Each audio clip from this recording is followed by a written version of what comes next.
back. We can move on to the next item. So, board members, I need a motion for the approval of the award of bids. So moved. Moved by Ms. Battaglia, second by Dr. Dorsey. Okay, board members, there's only one item on the award of bids this evening, commissioning services for the Carroll County Career and Technology Center. For our large construction projects, we typically use commissioning, which is an independent agent who works from final design through construction and occupancy to help ensure that the major systems are constructed as designed and function properly as designed and constructed. This is a service that has served us well on past projects. I know we have staff if anybody has any questions, but we're recommending that award of bid as listed in the agenda packet. Board members, any comments or questions? Nope. So they're basically overseeing the project from the beginning to the end? That's correct. The Okay. commissioning agent we bring on early in the game, right now, finishing up design, heading into bidding and construction. You want them a part of that team from the beginning so they can help develop the documents with the architect, to put the provisions in there so that the contractors know that they're dealing with the commissioning agent and all of their requirements throughout the project. So they help us develop those documents. Oh, okay. Mhm.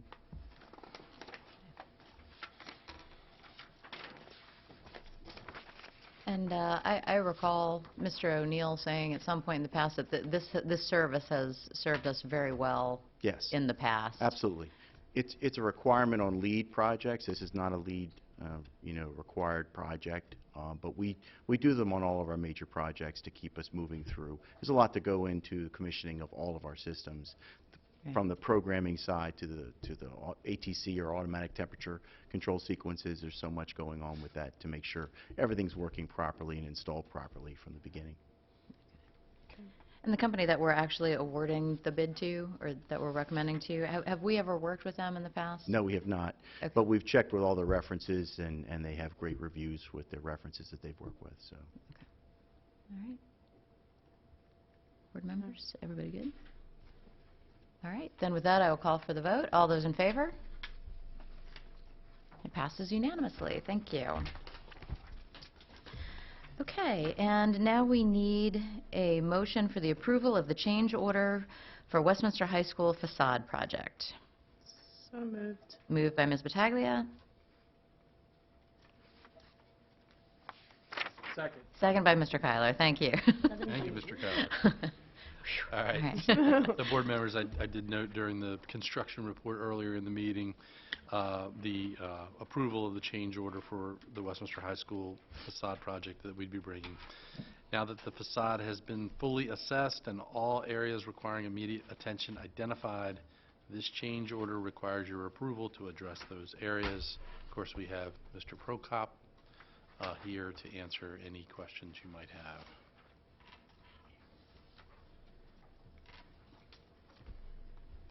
Any questions? No.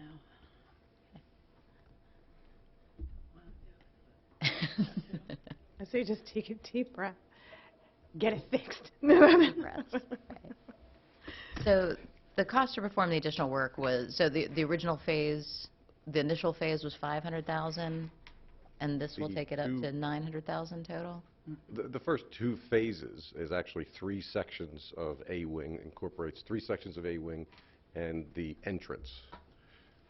We broke them up into 2 phases, to hoping to that we'll be able to get them done this summer. Everything, and we'll be working actually in the spring, probably into the fall, but getting them done in 2 phases.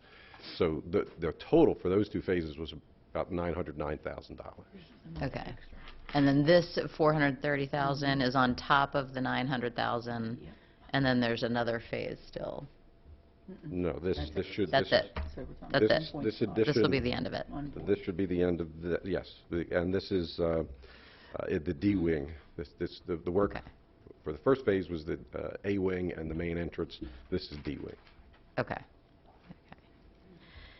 And the reason for the additional $35,000 allowance to address hidden conditions as they arise, is there a reason why we would move that now and instead of Well, that's just providing it, giving us the capability of, your approval gives us the capability of making the decisions as the work is progressing. We're trying to keep the contractor moving. We don't want brickwork that's been taken off, exposure to the elements, also the roof it ties into the brickwork. So all those things, once they're disassembled, if they find those sorts of things, we want to be able to react a bit more quickly, give them the approval to move forward with those hidden conditions. We found a few.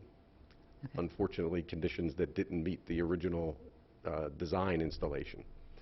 When they come to us, we to keep things moving, it's better for us to be able to have some leeway to be able to give them the approval, the authority to move forward Okay.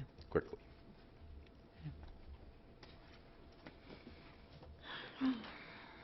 Board members, any other questions? No? All right, then with that, I will call for the vote. All those in favor? It passes unanimously. Thank you. And that ends the action items section. And we have no items under discussion. We do, I believe, have a couple of things that we'd like to bring up under unfinished business and new business. Board members, I'll ask you if there are other things that you'd like to bring up first under unfinished or new business. I just want to remind everyone to go to Navigating the Waters tomorrow night at Winters Mill. It's an extremely important event.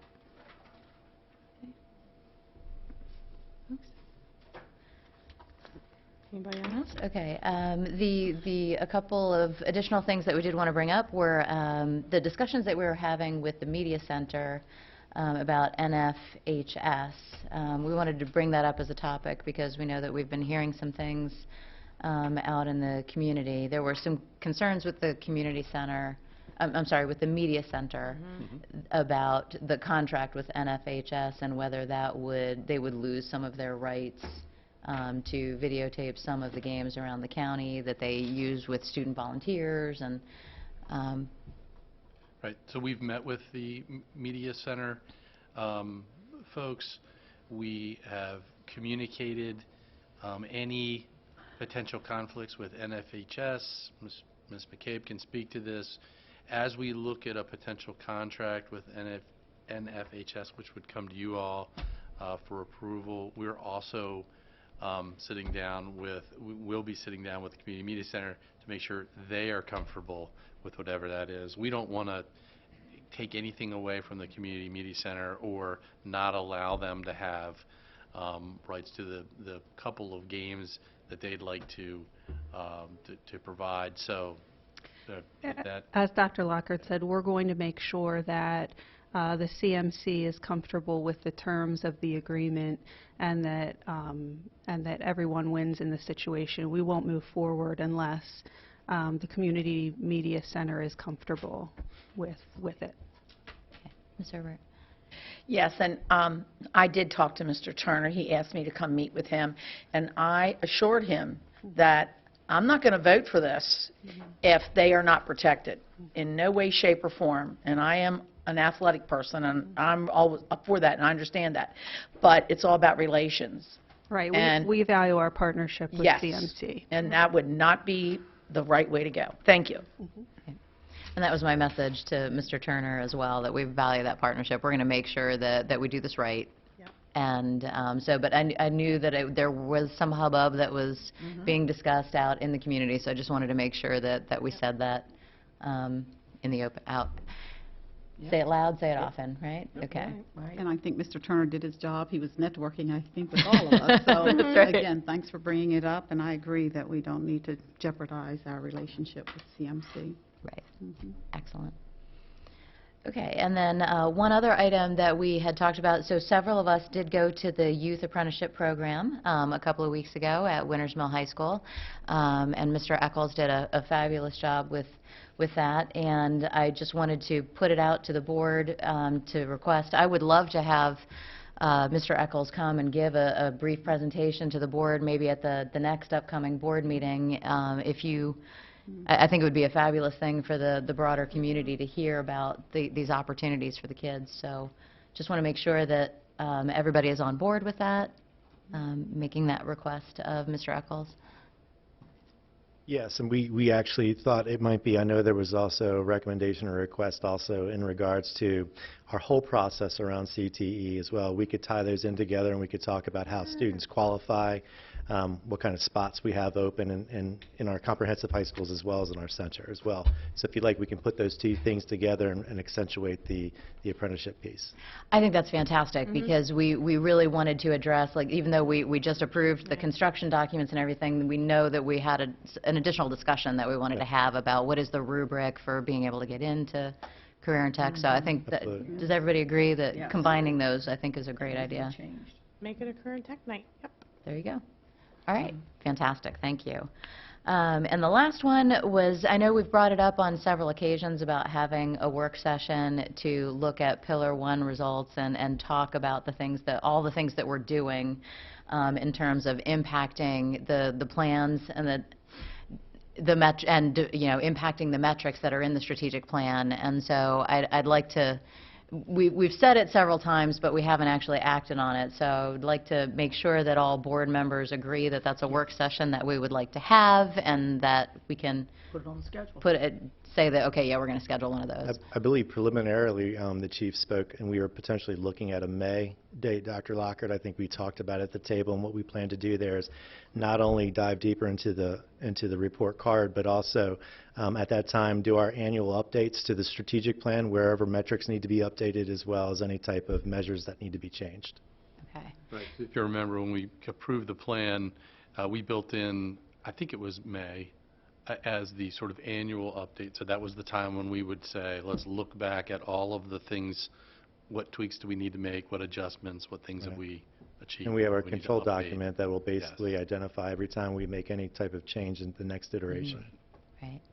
And so if we have that in May, is that enough time for us to, and we decide, okay, there's something that we need to focus on, something that we need to do, if there's anything in the curriculum that needs to be changed to address certain issues, does that give us enough time to impact it for the upcoming school year? Yeah, so the answer is yes, and unfortunately, because of our testing window is now going to be pushed back here in the spring, we're not going to be, and that's a whole other conversation, we're not going to be getting results in some cases to do a measurement of Pillar 1 until probably winter months. December is what we were recently told from the state.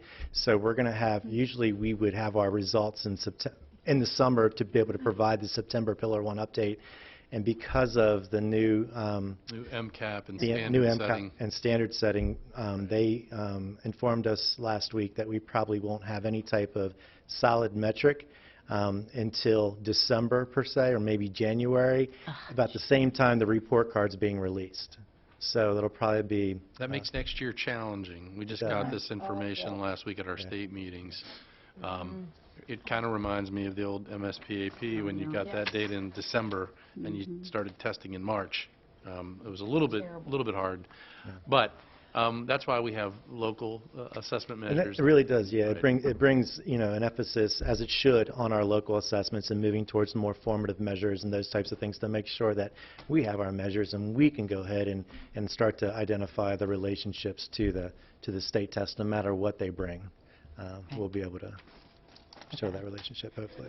Well, certainly we want to take a deeper dive on the local assessments and those results, and maybe we can see where there are differences between the state testing and Yeah. those. And I know a number of the board members, I know Ms. Herbert talked about also really getting into the survey and seeing how, it's a subjective measure. Can we pull anything from it? We've spent a lot of time on that over the past couple of weeks and be able to provide that information. So we'll be able to provide a much more extensive overview of the report card at that date, as well as any type of revisions that need to be made to the strategic plan. Okay. Okay, great. I will say, though, when I've been at those performance academies, you all are really delving into the data, Yeah. and I think that's really helping and making people more aware Yeah. of what's going on, and I hope that we've got the upper hand on that, so. Yeah, I think it's been, we just debriefed last week, and we've had nothing but positive comments from our teachers, from our administrators, and from our staff as well about the time being spent and being useful time spent, that folks can go back to their schools and start, putting their own action or revising some of their school improvement plans. Okay, I'll wait for a minute. Okay. All right, board members, any other new or unfinished business? No? Ms. Battaglia, did you want to? 80 more days to go. I'm already counting.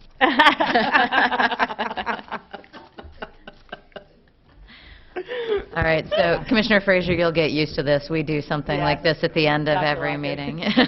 These were made by kindergarten students today.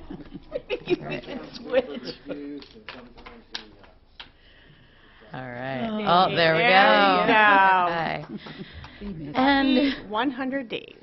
And with that, I will say that we have our next meeting at 5 p.m., Wednesday, March 11th, 2020. It's the board meeting with citizen participation here in the boardroom at 125 North Court Street, Westminster. And with that, I want to thank everyone for being here tonight, and have a great night. Thank you. Wait, Jumping it. I am jumping the gun. Do I have a motion to adjourn? So moved. Moved by Ms. Herbert, second by Dr. Dorsey. All those in favor? Aye. Passes unanimously. Thank you, everyone.